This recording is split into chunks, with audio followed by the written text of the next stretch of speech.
ಇಂದಿನಿಂದ ಸಂಸತ್ ಬಜೆಟ್ ಅಧಿವೇಶನ ಆರಂಭ ಆಗ್ತಾ ಇದೆ.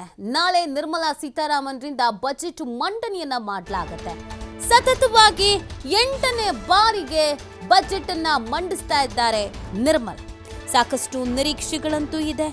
ಈ ಬಾರಿಯ ಬಜೆಟ್ನಲ್ಲಿ ನಮಗೇನ್ ಸಿಗಬಹುದು ಅನ್ನುವಂತ ನಿರೀಕ್ಷೆಯನ್ನ ನಮ್ಮ ರಾಜ್ಯದ ಜನರು ಕೂಡ ಇಟ್ಕೊಂಡು ಕಾಯ್ತಾ ಇದ್ದಾರೆ. ಬಜೆಟ್ನಲ್ಲಿ ದೇಶದ ಮಧ್ಯಮ ವರ್ಗಕ್ಕೆ ರಿಲೀಫ್ ಸಿಗಬಹುದು ಅನ್ನುವಂತ ನಿರೀಕ್ಷೆಯನ್ನ ಕೂಡ ಇಟ್ಕೊಳ್ಳಲಾಗಿದೆ. ಆದಾಯ ತೆರಿಗೆ ವಿನಾಯಿತಿಯ ಮಿತಿಯನ್ನ ಹೆಚ್ಚಳ ಮಾಡುವುದರ ಮೂಲಕ ರಿಲೀಫ್ ಅನ್ನ ಮಾಡಬಹುದು ಅನ್ನುವಂತ ಒಂದು ನಂಬಿಕೆಯನ್ನ ಇಟ್ಕೊಳ್ಳಲಾಗಿದೆ. ಹಾಗೇನೆ ಇನ್ನು ಉದ್ಯೋಗ ಸೃಷ್ಟಿಗೆ ಉತ್ತೇಜನ ನೀಡುವಂತ ಯೋಜನೆಗಳಿಗೆ ಹೆಚ್ಚಿನ ಒತ್ತು ನೀಡಬಹುದು. ಡಾಲರ್ ಎದುರು ರೂಪಾಯಿ ದುರ್ಬಲದ ಸವಾಲಿನ ಮಧ್ಯ ಬಜೆಟ್ ಅನ್ನು ಮಂಡಿಸಲಾಗ್ತಾ ಇದೆ. ದೇಶದಲ್ಲಿ ಮೂಲ ಸೌಕರ್ಯ ಕ್ಷೇತ್ರಕ್ಕೆ ಒತ್ತು ನೀಡಬಹುದಾದ ಸಾಧ್ಯತೆ ಇದೆ. ಪ್ರತಿ ಬಜೆಟ್ನಲ್ಲೂ ಏರಿಕೆ ಆಗ್ತಾ ಇರುವಂತ ಬಂಡವಾಳ ವೆಚ್ಚದ ಮೊತ್ತ, ಕೃಷಿ ಕೈಗಾರಿಕೆಗಳ ಬೆಳವಣಿಗೆಗೆ ಪೂರಕ ನೀತಿಗಳ ಘೋಷಣೆಯ ನಿರೀಕ್ಷೆ ಇದೆ. ರಿಯಲ್ ಎಸ್ಟೇಟ್ ಕ್ಷೇತ್ರಕ್ಕೆ ಇಂಡಸ್ಟ್ರಿ ಸ್ಥಾನಮಾನ ನೀಡುವಂತ ಸಾಧ್ಯತೆ ಇದೆ. ರೈಲ್ವೆ ವಲಯದ ಆಧುನೀಕರಣಕ್ಕೆ ಪ್ರೋತ್ಸಾಹ, ಮೆಟ್ರೋ ಯೋಜನೆಗೆ ಹಣದುಬ್ಬರ ನಿಯಂತ್ರಣಕ್ಕೆ ಕೆಲ ಕ್ರಮ ಕೈಗೊಳ್ಳುವ ಅನಿವಾರ್ಯತೆಯೂ ಕೂಡ ಇರೋದ್ರಿಂದ ಈ ಬಾರಿ ಏನಾಗಬಹುದು ಅನ್ನುವಂಥ ನಿರೀಕ್ಷೆ ಇದೆ. ಇಂದಿನಿಂದ ಕೇಂದ್ರ ಬಜೆಟ್ ಅಧಿವೇಶನ ಆರಂಭ ಆಗತ್ತೆ. ಮೋದಿ 3.0 ಸರ್ಕಾರದ 2ನೇ ಪೂರ್ಣಾವಧಿಯ ಬಜೆಟ್ ಅಧಿವೇಶನ ಇದಾಗಲಿದೆ. ಬೆಳಗ್ಗೆ 11 ಗಂಟೆಗೆ ರಾಷ್ಟ್ರಪತಿ ದ್ರೌಪದಿ ಮುರ್ಮು ಅವರು ಜಂಟಿ ಸದನ ಉದ್ದೇಶಿಸಿ ಮಾತನಾಡ್ತಾರೆ.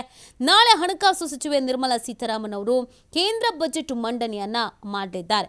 ರಾಷ್ಟ್ರಪತಿ ಭಾಷಣದ ಬಳಿಕ ಸದನದಲ್ಲಿ ಆರ್ಥಿಕ ಸಮೀಕ್ಷಾ ವರದಿ ಮಂಡನೆ ಆಗುತ್ತೆ. ಇಂದಿನಿಂದ ಏಪ್ರಿಲ್ 4ರವರೆಗೆ 2 ಹಂತದಲ್ಲಿ ಬಜೆಟ್ ಅಧಿವೇಶನ ನಡೆಯುತ್ತೆ. ಮೊದಲ ಹಂತದ ಅಧಿವೇಶನ ಇಂದಿನಿಂದ ಫೆಬ್ರವರಿ 13ರವರೆಗೂ ಹಾಗೂ 2ನೇ ಹಂತದ ಅಧಿವೇಶನವು ಮಾರ್ಚ್ 10ರಿಂದ ಏಪ್ರಿಲ್ 4ರವರೆಗೆ ನಡೆಯಲಿದೆ. ಸೊ ಸಾಕಷ್ಟು ನಿರೀಕ್ಷೆಗಳಂತೂ ಇದ್ದೇ ಇದೆ. ಇದರ ಬೆನ್ನಲ್ಲೇ ಯಾವ ರೀತಿಯಾದಂಥ ಬಜೆಟ್ ಇದಾಗಿರುತ್ತೆ, ಮಧ್ಯಮ ವರ್ಗದವ್ರಿಗೆ ರಿಲೀಫ್ ಸಿಗುತ್ತಾ, ಸೊ ಯಾರಿಗೆ ರಿಲೀಫ್ ಸಿಗಬಹುದು, ಯಾರಿಗೆ ಹೊರೆ ಆಗಬಹುದು, ಎಲ್ಲದರ ನಿರೀಕ್ಷೆಯೂ ಕೂಡ ಇದೆ. ಒಂದಷ್ಟು ಸವಾಲುಗಳು ಬೇರೆ ಇದೆ. ಆ ಸವಾಲುಗಳನ್ನು ಕೂಡ ಎದುರಿಸ್ಕೊಂಡು ಈ ಬಜೆಟನ್ನು ಮಂಡನೆ ಮಾಡಬೇಕಾದಂಥ ಅನಿವಾರ್ಯತೆ ಇದೆ.